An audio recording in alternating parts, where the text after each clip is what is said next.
In Veneto i costi crescono, la casa, l'offerta si riduce, i giovani e le famiglie fanno sempre più fatica ad accedere all'abitazione.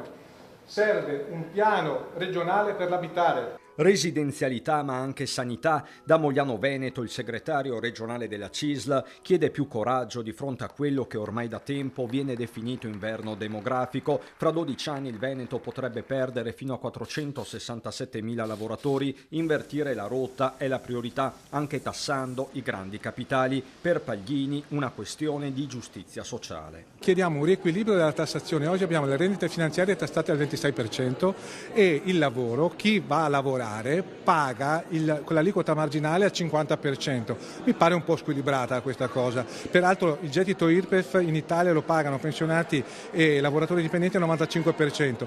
Riequilibrio che non può non passare per precise scelte di finanza pubblica. L'assessore regionale allo sviluppo economico non ha dubbi.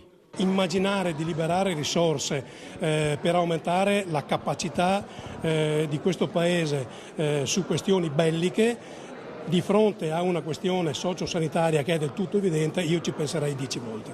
C'è poi il fronte interno dell'autonomia, riforma che la CISL promuove, ma serve un nuovo approccio. L'autonomia e il federalismo significa garantire che i sistemi che producono continuino a crescere, a generare ricchezza da distribuire a tutto il Paese. Non significa appropriarsi di risorse sottraendole alle altre parti del Paese.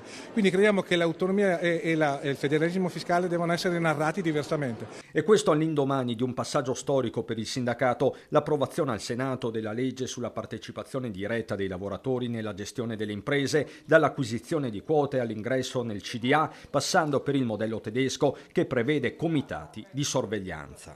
I lavoratori avranno una prospettiva diversa, potranno partecipare all'esperienza delle proprie attività produttive, potrà essere rafforzata, anzi sarà sicuramente rafforzata la contrattazione.